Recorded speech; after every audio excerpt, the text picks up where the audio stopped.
안녕하세요. 작가의 눈으로 그림과 친해질 수 있게끔 도와드리는 아트지인TV 최지인입니다. 아직까지 좋아요와 알람 설정 해주신 분들은 지금 해주시기 바라겠습니다. 오늘은 영화 제비꽃 여인의 주인공 베르테 모리조에 대해 알아보겠습니다. 그녀의 증조 할아버지는 유명한 책 읽는 소녀를 그린 로코코 시절 거장 장오늘의 프라고라르입니다. 모리조는 어릴 때부터 그림을 좋아하며 코르의 지도를 받았습니다. Cette toile me plaît infiniment. J'aimerais me réveiller chaque jour au milieu de ce tableau. 10대부터 2살 언니와 함께 취미로 배우는 것을 넘어 주 12시간씩 수업을 했습니다. 여자라는 이유로 미술학교 입학도 허용되지 않았던 시대에 유복한 집안의 두 자매 베르트와 에드마는 결혼하지 않고 화가로 살아갈 것을 맹세합니다. 당시 프랑스에서는 여성들에게 직업이 허용되지 않았었는데요. 특히 상류층 집안의 여자가 전업 화가를 꿈꾸는 것은 그 스승조차도 혁명적인 일이라고 말하며 걱정할 정도였습니다. 살롱에 이들 자매의 그림이 전시됐을 때도 여자들의 그림이라며 폄훼하기도 했다는데요. 이런 분위기 속에 30살이 가까워진 언니는 해군 장교와 결혼합니다. 여성이란 장벽을 극복하고 화가로의 꿈을 키워갔던 모리조. 그녀는 상류사회의 따가운 시선과 혼기로 가득 찬 나이에 많은 고민을 하면서도 1874년 제1회 인상주의 전시회에 유일한 여성 화가로 참여해 언니 에드마와 조카를 그린 요람을 포함해 9점을 선보였습니다. 이 작품 속에는 모리조의 언니인 에드마가 그녀의 딸 블랑쉬의 자는 모습을 지켜보는 모습이 묘사되어 있습니다. 섬세하고 세련되며 온화한 분위기, 분홍색과 푸르스름한 흰색이 감도는 색감이 하늘하늘하게 표현되어 있고 채색을 거의 하지 않은 잠든 아이의 온화한 얼굴은 나른한 오후의 잔잔함을 가득 담고 있습니다. 이 작품은 인상파 회화 작품 중 걸작으로 꼽히는 작품 중 하나로 일부러 기교를 부린 흔적은 없지만 지나치지 않은 유려함 속 섬세한 감수성이 느껴집니다. 당시 비평가들에게 세잔과 모네의 작품은 공격의 대상이었지만 모리조의 작품만큼은 언제나 호의적인 평을 받았습니다.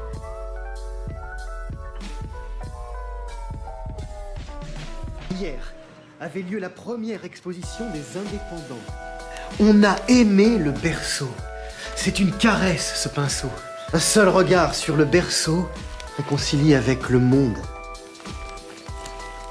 avec la vie. 당시의 평론 글을 보면 그림 속의 어머니보다 더 사실적이고 부드럽게 표현된 것은 없을 것이다. 어머니는 아이가 잠들어 있는 요람 쪽으로 몸을 기울이고 있고 발그레한 아이의 모습은 커다랗고 희미한 모슬린 천 너머로 살짝 비친다며 종교적 사랑과 신성한 것에 대한 조심스러움이 느껴지는 것으로 보아 성모자상의 이미지를 작품 속에서 세속적으로 변환시켜 놓은 것 같다 라고 나와 있습니다. 모리조는 마네의 뮤즈가 되어 매력은 물론 지성을 갖춘 모델로 자리매김하면서 모네, 르누아르, 드가 등과 함께 19세기 인상주의를 만드는 기초가 됐습니다. 일생 동안 여성을 혐오해왔던 드가의 적극적인 권유로 모리조가 인상주의 멤버 중 최초의 여성 화가로 가입하게 됐는데요. 당시 마네는 시대적인 상황을 살펴 주류에 편입할 수 있도록 하는 게 중요하다고 생각해 그녀를 말렸다고 합니다. 모리조는 마네가 인상주의와 함께할 것을 종용하는데요. Pourquoi refuser d'exposer avec des peintres qui ont la même exigence? 베르트 모리조는 제1회 인상파전에 참가한 최초의 여성 화가로 요람을 포함해 총 9점의 회화와 파스텔화, 수채화를 선보였습니다. 인상파전은 심사위원이나 상이 없는 전시회로서 1886년부터 8차례 개최됐습니다. 그녀는 딸 줄리 마네가 태어난 1879년을 제외하고 매번 인상파전에 참가했습니다.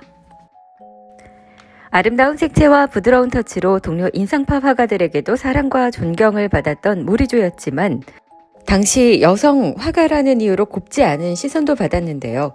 당시에는 여성 혼자 야외에 나가서 그림을 그리는 것도 허용되지 않았음은 물론이고 남성을 그릴 수 없었습니다. 오로지 여성만을 그려야 하지만 여성이 또 여성의 누드를 그리는 것도 금기시하는 분위기에 유명인들도 절대 그릴 수 없었다고 합니다. 전시 참여도 사실 안 됐었는데 야외 풍경도 그릴 수 있는 곳과 색이 제한되어 있었다고 합니다. 뿐만 아니라 그림을 선물할 수도 없었습니다. 오직 여성은 교양을 쌓기 위한 목적으로만 그려야 했고 여성 화가는 사회문화적 수치로 그저 모델의 대상으로 여겨지는 분위기였다고 합니다. 이렇게 남성 중심이던 19세기의 사회적 조건 때문에 자유롭게 밖에서 작업하기 어려웠던 모리조는 주로 여성인 자신 주변의 삶을 그려나갔는데요.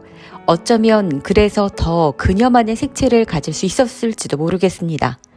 여성의 시각으로 보는 일상 풍경은 공감을 불러오는 주제, 그리고 잔잔한 그녀의 색감, 터치와 어우러져 감미로운 느낌을 주고 있습니다.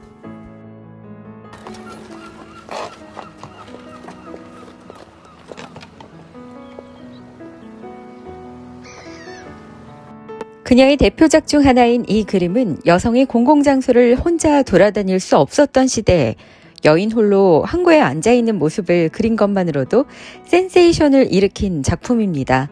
파스텔조의 부드러운 색채가 전하는 안정감과 함께 무거운 느낌이 나는 유화를 맑고 가벼운 수채화풍으로 그려낸 기법으로 그녀의 재능을 인정받게 된 작품입니다. 그림에 고민을 하다가 결혼한 언니가 살고 있는 로리앙에 가서도 그림을 그렸습니다. 멀리 집과 항구에 정박한 배들이 보이고 방파제에 있는 언니인 에드마가 앉아 있습니다. 잔잔한 바다에는 구름과 배, 언덕이 비쳐 평화로운 풍경 속 환한 드레스를 입은 에드마와 어우러지는데 순간의 느낌과 빛을 포착하는 인상주의 회화로 여성 특유의 감성이 어우러져 가벼우면서도 섬세한 느낌을 주고 있습니다. Quelle luminosité.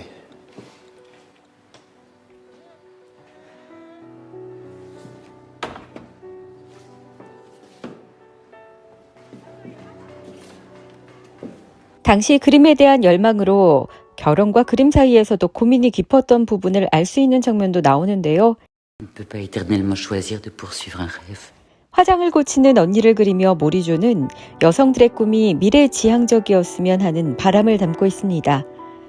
로리앙에 살던 언니가 파리로 놀러와 무도회에 가기 위해 거울 앞에 선 언니를 보면서 꿈꾸던 과거를 생각했고 언니인 에드마는 자신은 여자라는 이유로 부딪히는 벽 앞에서 자신감 있게 나아가지 못했는데 모리조는 마음껏 꿈을 향해 달려가길 바란다며 응원합니다. 이 그림은 인상주의의 태동이라고 공언했던 1874년 이듬해의 작품이기에 시대적 의미를 담고 있습니다. 베르트의 화장하고 있는 여인을 보며 시인 말라르메가 작가 에밀 졸라와 화가 마네에게 한 말입니다. 얼마나 많은 여성들이 자신의 꿈과 미래를 버리고 살아가는가.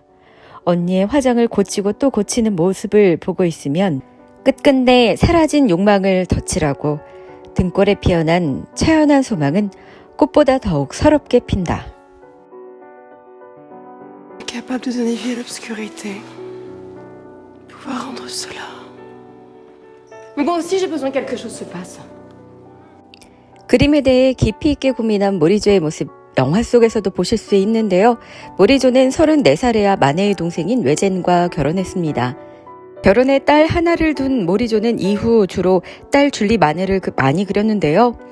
그녀는 줄리를 즐겁게 해주기 위해 아이들뿐 아니라 예술가들, 드가, 르누아르, 모네와 시인 말라르메를 불러 파티를 여는 것을 즐겼습니다. 모리조 부부가 세상을 일찍 떠난 후 인상파 작가들이 딸 줄리의 후견인이 되는데요. 영화의 장면은 마네의 부인인 수잔이 피아노를 치고 마네와 그의 대자인 레옹이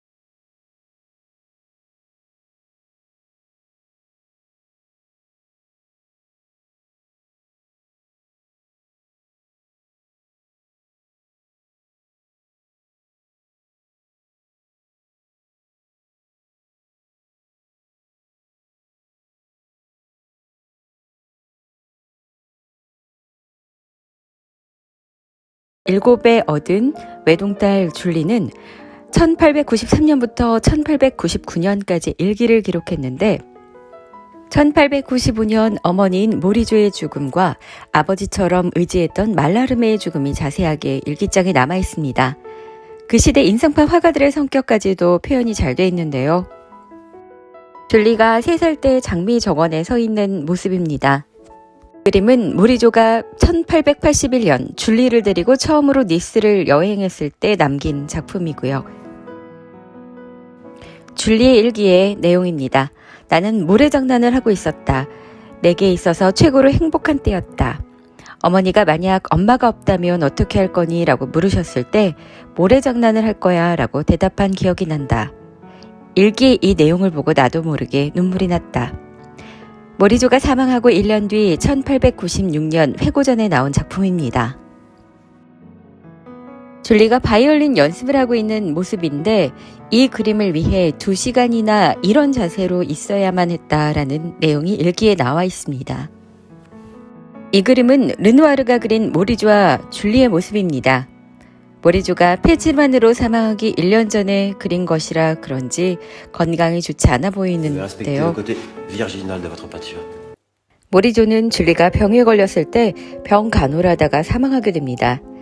만해의 뮤즈로 더 잘 알려져 있지만 인상파 최초의 여류 화가로 자리매김하며 찬란하게 빛을 발한 모리조. Mère m'a dit que vous n'aviez pas cessé de peindre. Elle a été prise d'une sorte de fièvre.